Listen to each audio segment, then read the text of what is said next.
प्यारे मित्रों, स्वागत है आज की एक नई वीडियो। दोस्तों, आज की इस वीडियो में कक्षा 11 हिंदी काव्य के कवितावली चैप्टर की पूरी लिखित व्याख्या आप लोगों को बताने वाला हूं। देख सकते हो मैंने हैंड रिटेन नोट्स ले रखी है। इसमें मैं आपको संदर्भ, प्रसंग, व्याख्या सब कुछ अच्छे तरीके से समझाने वाला हूं। तो सबसे पहले मैं आपको बुक में पढ़ाऊंगा एक एक पद की व्याख्या, उसके बाद अपनी नोट्स में दिखाऊंगा। तो वीडियो बहुत ज़्यादा इंपॉर्टेंट होने वाली है। चलिए बिना देरी किए हुए वीडियो को शुरू करते हैं। तो सबसे पहले देखिए, इस चैप्टर की बेसिक बता देते हैं। तो यहाँ पर आप देख सकते हो कि प्रस्तुत प्रसंग में हनुमान जी द्वारा जलाई जा रही लंका और लंका निवासी राक्षसों की व्याकुलता का अत्यंत सजीव चित्र खींचा गया है। तो भैया लंका दहन होने वाला है। आज की इस वीडियो में बहुत ज़्यादा मज़ा आने वाला है, क्योंकि बहुत ही बेहतर यहाँ पर तुलसीदास जी ने वर्णन किया है। तो चलिए बिना देरी किए हुए शुरू करते हैं। तो यहाँ पर देखो, पहला पद आप सभी के सामने आ चुका है। बालाधि विशाल विकराल ज्वाल जाल मानो लंक लीली बेको काले रस न पसारी है। कैंधो व्योम वीथिका भरे हैं भूरी धूम केतु वीर रस वीर तरेवार सी उघारी है। मीनिंग भाई लिखते जाना, नहीं भूल जाओगे। देखिए, बालधि माने होता है पूंछ। क्या होता है? बालधि माने पूंछ। हनुमान जी लंका को जला रहे हैं, उसी का वर्णन है। बालधि माने पूंछ, विशाल माने बड़ी, ठीक है ना, यानी बड़ी पूंछ। विकराल माने भयंकर। ज्वाल जाल मानो, ज्वाल जाल मतलब अग्नि की ज्वालाएं। ज्वाल जाल, ज्वाल जाल मतलब आग की जाल, ठीक है ना। ज्वाल जाल मतलब आग की जाल।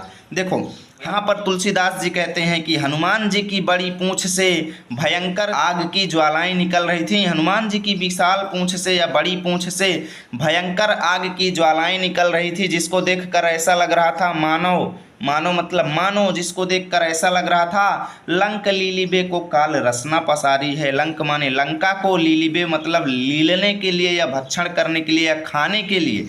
लीलिबे मतलब लीलने के लिए।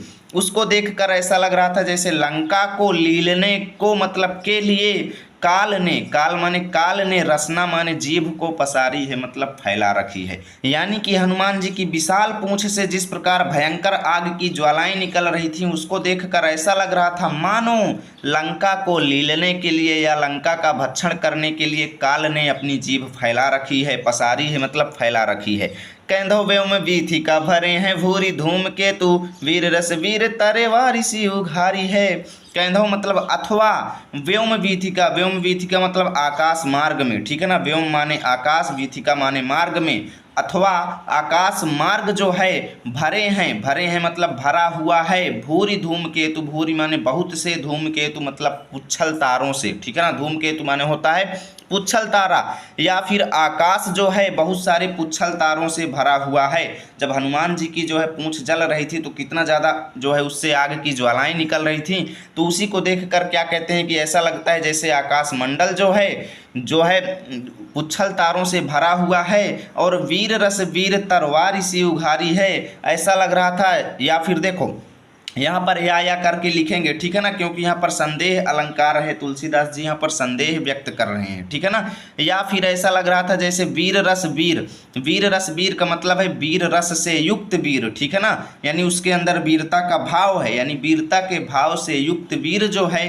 तरवारी मतलब तलवार जो है, सी उघारी है यानी तलवार के समान उघारी है मतलब निकाल रखी है। तलवार जिसमें रखी जाती है उसको म्यान कहा जाता है, ठीक है ना। तो ऐसा लगता है जैसे वीर रस से युक्त वीर ने अपनी तलवार को अपने म्यान से निकाल रखी है। उघारी है मतलब निकाल रखी है, ठीक है ना।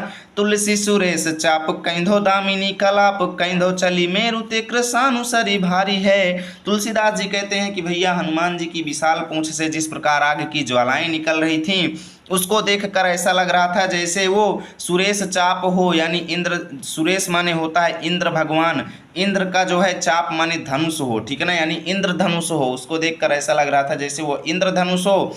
कैंधो मतलब अथवा दामिनी कलाप, दामिनी कलाप, दामिनी माने होता है विद्युत, कलाप माने चमक रही हो, या फिर ऐसा लग रहा था जैसे बिजली चमक रही हो। कैंधो चली मेरु ते कृषानु सरी भारी है। कैंधो माने अथवा, चली मतलब चल रही हो, अथवा ऐसा लग रहा था जैसे चल रही हो। मेरु ते माने मेरु पर्वत, ते माने से, मेरु क्या होता है? सुमेरु पर्वत, यानी ऐसा लग रहा था जैसे सुमेरु पर्वत से।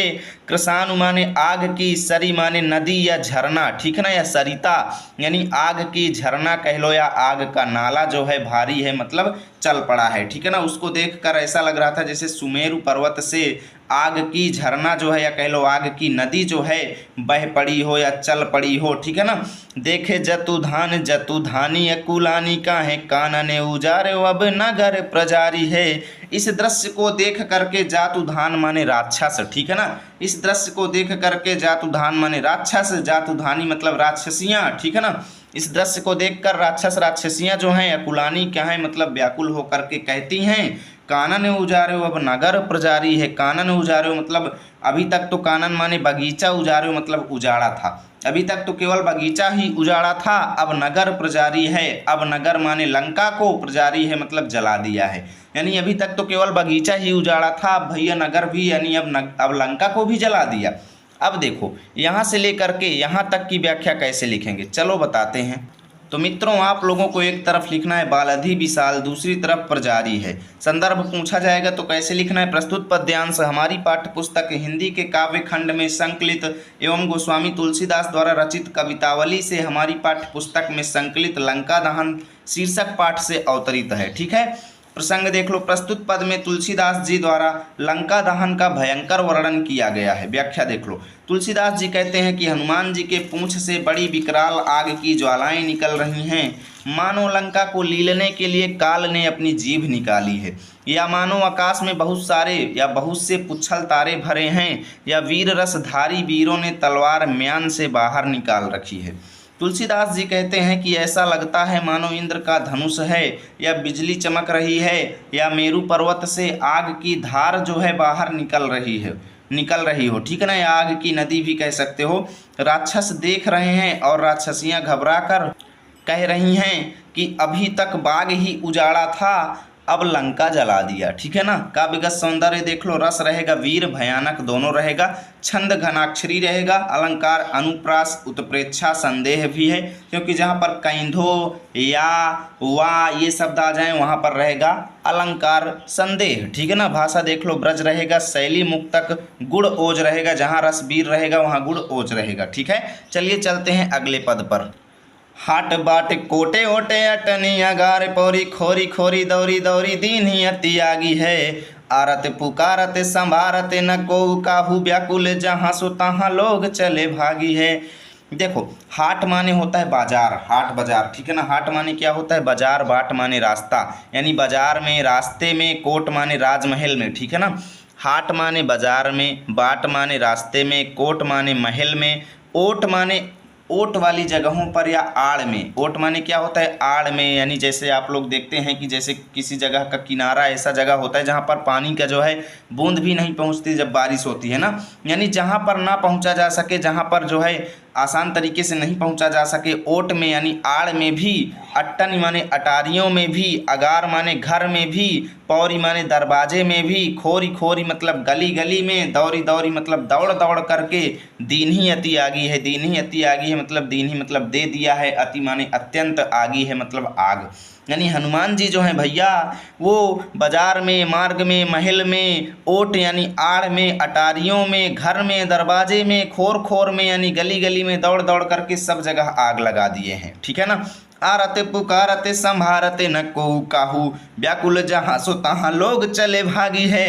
आरत पुकारत मतलब दुखी हो करके पुकार रहे हैं लोग, ठीक है ना। यानी आरत पुकारत माने मदद के लिए एक दूसरे को पुकार रहे हैं, पर संभारत न को काहू, संभारत माने संभालना, न मतलब नहीं, को मतलब को, काहू मतलब किसी को, यानी कोई किसी को संभाल नहीं रहा है, सब अपनी अपनी जान बचा के भाग रहे हैं। व्याकुल जहाँ सो तहाँ लोग चले भागी हैं, जहाँ सो तहाँ जो जहाँ है, जहाँ यानी जो जहाँ है, सो तहाँ वो वहीं से, व्याकुल हो करके लोग जो हैं चले भागी हैं मतलब भागे जा रहे हैं, यानी जो लोग जहाँ पर है वहीं से व्याकुल हो करके क्या हो रहा है भागे जा रहा है। बालाधि फिरावे बारे बारे झहरावे, झरे बूंदिया सी लंक पघिलाई पागला पागी हैं। बाराधी माने जैसे ही हनुमान जी पूंछ को फिरावे मतलब घुमाते हैं, जैसे ही हनुमान जी पूंछ को फिरावे मतलब घुमाते हैं, तो बार बार झहरावें मतलब गिराते हैं। जैसे हनुमान जी बार बार पूंछ इस तरीके से घुमा रहे थे तो उनके पूंछ में जो आग लगी हुई थी वो टूट टूट करके गिर रही थी, है ना। झर रही थी, तो उसको देखकर क्या करे, ऐसा लगता है जैसे झरे बूंदिया सी, ऐसा लग रहा था जैसे झर रही हो बूंदिया। बूंदिया आप लोग खाए होंगे, जिसको बूंदी कहते हैं, लाल लाल हल्का होती है ना, लाल लाल, जिसको क्या करते हैं चीनी के पाग में पागते हैं उसको, है ना। तो देखो झरे बूंदिया सी, जब वो आग जो है झर रही थी तो उसको देखकर तुलसीदास जी कहते हैं कि ऐसा लग रहा था जैसे बूंदी झर रही हो, ठीक है ना। और हनुमान जी उस बूंदी को लंक पिघलाई, लंक पघिलाई मतलब लंका को पिघला करके पाग बनाएंगे। पाग, पाग क्या होता है, चाशनी, यानी उस बूंदी को पागने के लिए, यानी उसमें रस भरने के लिए, पागना किसे कहते हैं, रस भरना, ठीक है ना। यानी उस बूंदी में रस भरने के लिए हनुमान जी लंक पघिलाई यानी लंका को पिघला करके चाशनी बनाएंगे और उसी में उस बूंदी को पागी हैं मतलब पाग देंगे या रस भर देंगे या डुबो देंगे, ठीक है ना। जैसे जलेबी को क्या किया जाता है, बनाने के बाद चाशनी में पाग दिया जाता है, रसगुल्ले को पाग दिया जाता है ताकि अच्छे से रस भर जाए, वैसे ही बूंदी को क्या किया जाता है, जो है हनुमान जी यहाँ पर क्या करेंगे कि लंका को पिघला करके पाग बनाएंगे यानी चाशनी बनाएंगे और उसी में वो जो लपटें गिर रही हैं उसको उसी में पाग देंगे, ठीक है ना। ये तुलसीदास जी कह रहे हैं, ये कामना कर रहे हैं, ठीक है ना, ओरिजिनल बात नहीं है, ये सब वो अपने मन में सोच रहे हैं। तुलसी बिलोकी हो लोकी, तुलसी बिलोकी अकुलानी जा तुधानी कहे चित्र हूँ के कपि सोनी साचर न लागी हैं। तुलसीदास जी कहते हैं कि बिलोकी मतलब देख करके, अकुलानी मतलब व्याकुल हो करके, जतुधानी मतलब राक्षसिनियाँ कहती हैं, राक्षसियाँ जो हैं व्याकुल हो करके कहती हैं कि भैया चित्र हूँ के कपि सो निशाचर न लागी हैं। निशाचर माने राक्षस जो हैं, अब जो राक्षस हैं, चित्र हूँ के माने चित्र के, कपिसों मतलब बंदर से भी, यानी चित्र के बंदर से भी, निशाचर माने राक्षस जो हैं न लागी हैं। न लागी हैं मतलब छेड़छाड़ नहीं करेंगे, न लागी हैं मतलब छेड़छाड़ करना, ठीक है ना, न लागी हैं मतलब छेड़छाड़ नहीं करेंगे। यानी कि भैया राक्षसनियाँ व्याकुल होकर के क्या कहती हैं कि लंका का कोई भी राक्षस अब चित्र के बंदर से भी, यानी जो बंदर चित्र में भी बना हुआ हो, चित्र के बंदर से भी छेड़छाड़ नहीं करेंगी। यहाँ से यहाँ तक की व्याख्या कैसे लिखेंगे, चलो बताते हैं। आप लोगों को एक तरफ लिखना है हाट बाट कोट, दूसरी तरफ न लागी हैं, डैश डैश मार देना। संदर्भ पूर्वत प्रसंग प्रस्तुत पद में लंका दहन के समय मचे हाहाकार का मनोरम वर्णन किया गया है। व्याख्या देख लो। हनुमान जी ने बाजार, मार्ग, किले, अटारी, घर, दरवाजे एवं गली गली में दौड़ दौड़कर भयंकर आग जला दिया। उस आग से पीड़ित होकर सब दुख भरी आवाज़ से एक दूसरे को सहायता के लिए पुकारते हैं, किंतु वहाँ कोई किसी को नहीं संभाल रहा, सब अपनी अपनी रक्षा में लगे हुए हैं। अब देखो भैया, सब अपने अपने को बचा रहे हैं, ठीक है ना। आगे देखो, जो जहाँ है वह वहीं व्याकुल होकर अपनी जान बचाने के लिए भाग चला है। हनुमान जी बार बार अपनी पूंछ को घुमाकर झाड़ते हैं जिससे चिंगारियों की बूंदें झड़ रही हैं, मानो वो लंका को पिघलाकर उसकी चाशनी बनाकर उन बूंदियों को उसमें पागेंगे। तुलसीदास जी कहते हैं कि लंका की ऐसी दशा देखकर राक्षसियाँ व्याकुल होकर कहने लगीं कि अब लंका में कोई भी राक्षस चित्र के भी बंदर से छेड़छाड़ नहीं करेगा। देखो भैया, इतना बड़ा डर उनके अंदर व्याप्त हो गया। काव्यगत सौंदर्य देख लो, भाषा ब्रज, शैली मुक्तक, अलंकार, अनुप्रास, उत्प्रेक्षा, पुनरुक्ति, प्रकाश, रस रहेगा भयानक, छंद रहेगा घनाक्षरी, ठीक है ना। चलिए चलते हैं पद नंबर 3 पर। लपटे कराले ज्वाले जाले माले दहूदी से धूमे अकुलाने पहचाने कौन काही रे, पानी को ललाते भी ललाते जरे गाते जाते परे पाई माल जाते भ्रात तू निबाही रे। देखो कितना अच्छा यार वर्णन कर रहे थे तुलसीदास, क्या दिमाग था उनके अंदर। देखो, लपट कराल ज्वाल जाल माल दहु दिश। तुलसीदास जी क्या कहते हैं कि दहु दिश माने दसों दिशाओं में, दिशाएं 10 होती हैं। आपके ज्ञान में तो 3-4 ही पढ़े होंगे, लेकिन आप थोड़ा सर्च कीजिएगा कि 10 दिशाएं कौन कौन सी हैं, आपको पता चल जाएगा। यहाँ पर बताएंगे तो वीडियो बहुत लंबी हो जाएगी, ठीक है ना। देखो, दसों दिशाओं में लपट कराल, लपट माने लपट माने लपटें यानी आग की लपटें, कराल माने भयंकर, यानी दसों दिशाओं में लपटें जो हैं, कराल माने भयंकर, ज्वाल जाल माल यानी ज्वाल की मालाएं, ज्वाल जाल माल माने ज्वाल की मालाएं, ठीक है ना। यानी दसों दिशाओं में ज्वाल की मालाएं जो हैं भयंकर, भयंकर ज्वाल की मालाएं जो हैं क्या हैं, फैली हुई हैं। देखो कैसे लिखेंगे यहाँ पर, तुलसीदास जी कहते हैं कि दसों दिशाओं में ज्वाल जाल माल माने ज्वाल के मालाओं की, कराल माने भयंकर, लपट माने लपटें फैल गई हैं। थोड़ा अपने से ऐड करेंगे। तुलसीदास जी कहते हैं कि दसों दिशाओं में ज्वाल के मालाओं की भयंकर लपटें फैल गई हैं, धूम अकुलाने पहचाने कौन काशी रे। धूम अकुलाने मतलब धूम माने धुएं में, अकुलाने माने व्याकुल हैं सब, धुएं में सब व्याकुल हैं। और पहचाने कौन काशी रे, पहचाने मतलब पहचाने, कौन माने कौन, काशी रे मतलब किसको, यानी कौन किसको पहचानेगा भैया। इस प्रकार के धुएं में कोई किसी को पहचान नहीं पा रहा है।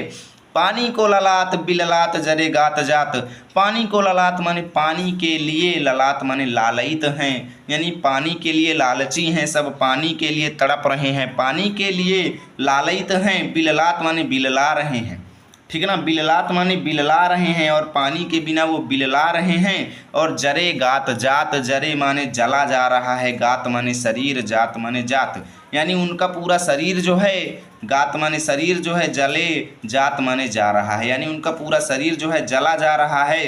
परे पाई माल जात भ्रात तू निबाशी रे, परे पाई माल माने नष्ट होना, जात माने जात, यानी सब कुछ परे माने पड़ा रहा है या परे माने हो रहा है, ऐसे भी आप कह सकते हो। पाईमाल माने सब कुछ जात, यानी सब कुछ नष्ट होता जा रहा है, ठीक है ना। परे पाईमाल जात का मतलब क्या है, सब कुछ नष्ट होता जा रहा है। और भ्रात तू निबाही रे, और एक दूसरे से क्या कहते हैं कि हे भाई, जो लोग हैं लंका के वो क्या कहते हैं, भ्रात, हे भाई तू निबाही रे, तू निबाही मतलब रक्षा कर ले या बचा ले, हे भाई तू मुझे बचा ले।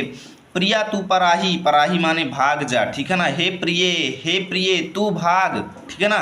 एक इतना हल्ला मचा हुआ है कि हे प्रिय तू भाग जा, नाथ तू पराही, हे स्वामी आप भाग जाइए, बाप बाप तू पराही, हे पिताजी आप भाग जाइए, बाप बाप माने हे पिताजी तू पराही आप भाग जाइए। और पूत पूत तू पराही, हे पुत्र हे मेरे बच्चे तू पराही रे तू भाग जा, यानी इतना ज़्यादा हल्ला वहाँ पर मच रहा है। तुलसी बिलो के लोग व्याकुल बिहाल कहें, ले ही 10 शीश अब 20 चख चाही रे।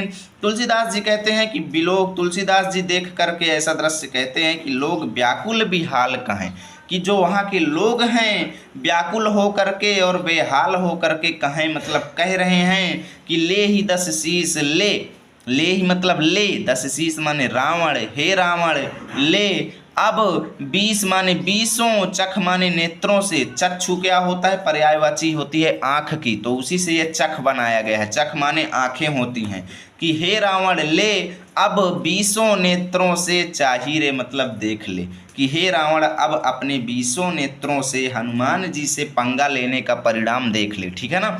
चाही रे मतलब देख ले। तो यहाँ से लेकर के यहाँ तक की व्याख्या कैसे लिखेंगे, चलो बताते हैं भाई। आप लोगों को भैया एक तरफ लिखना है लपट कराल, दूसरी तरफ चख चाही रे, संदर्भ पूर्वत प्रसंग पूर्वत रहेगा, यानी पिछला वाला, यानी लंका में हाहाकार का वर्णन इसमें भी किया गया है, बस इतना लिख देना। व्याख्या, 10 दिशाओं में ज्वालमालाओं की भयंकर लपटें फैल गई हैं, सब लोग धुएं से व्याकुल हो रहे हैं।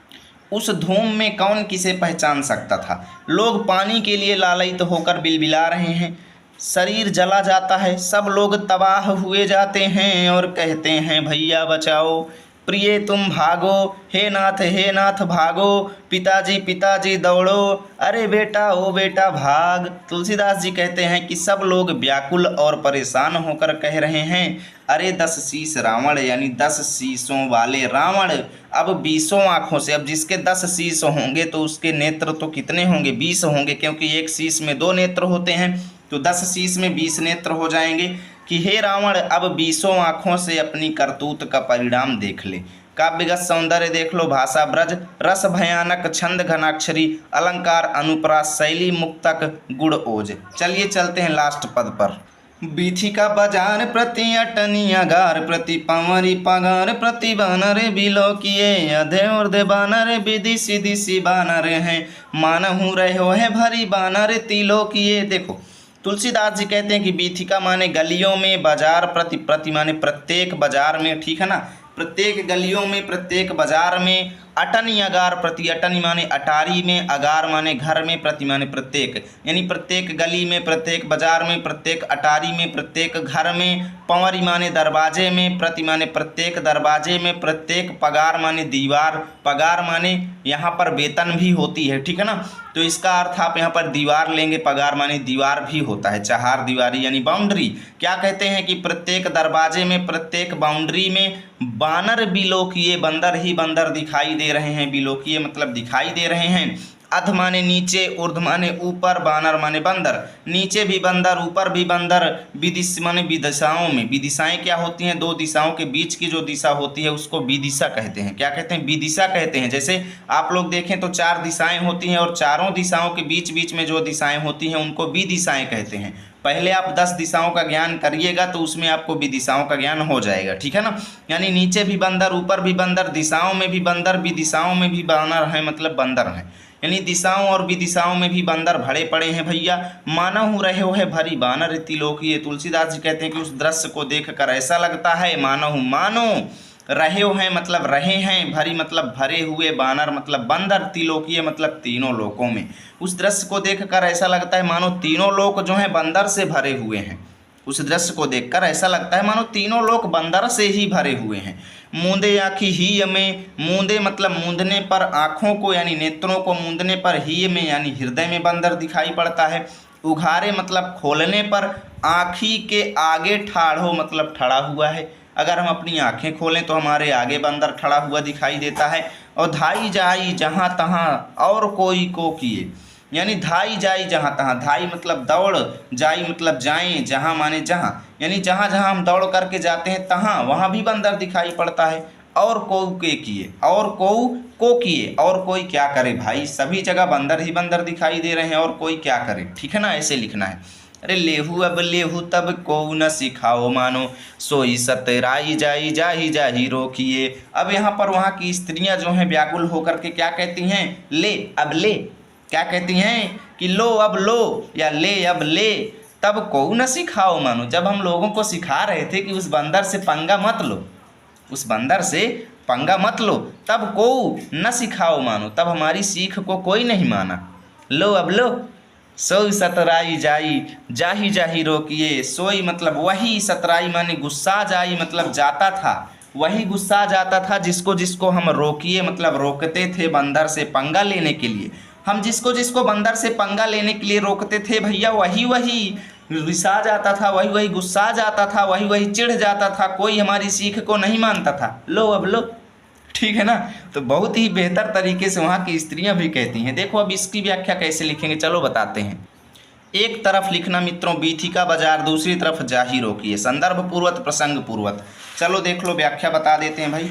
अभी तक कई लोग इसकी पीडीएफ के बारे में पूछ रहे हैं, तो इसकी पीडीएफ आपको टेलीग्राम पर मिलेगी। जाइएगा, लर्न विथ आरपी सर्च कीजिएगा, चैनल आएगा, ज्वाइन कीजिए, वहाँ पर इसकी पीडीएफ आपको मिल जाएगी। व्याख्या देख लो। हर एक गली बाजार, अटारी, महल, घर द्वार सब में बंदर ही बंदर दिखाई पड़ रहे हैं, मानो तीनों लोकों में बंदर ही भरे पड़े हैं। नीचे ऊपर दिशा विदिशा सब में बंदर ही बंदर दिखाई पड़ रहे हैं। आँख मूंदने से हृदय में और आँख खोलने से सामने खड़ा दिखाई पड़ता है, और जहाँ कोई भाग कर जाता है वहाँ भी दिखाई पड़ता है। और कोई क्या करे, अथवा किसी के पुकारने पर जहाँ तहाँ भाग जाता है। लंका वासिनी स्त्रियाँ कहती हैं, लो अब लो। पहले तो कोई हमारी बात नहीं मानता था, जिसे भी रोकती थी तुरंत गुस्सा हो जाता था। लो लो, पा गए फायदा। काव्यगत सौंदर्य देख लो। भाषा ब्रज, रस भयानक, शैली मुक्तक, छंद घनाक्षरी, अलंकार अनुप्रास। यहाँ से भैया आपका चैप्टर फिनिश होता है। उम्मीद करता हूँ वीडियो बहुत ज़्यादा अच्छी लगी होगी। प्लीज़ वीडियो को लाइक और शेयर ज़रूर करें। अगर आपको अगले चैप्टर की ऐसी वीडियो चाहिए तो कमेंट में हमें ज़रूर बताएं।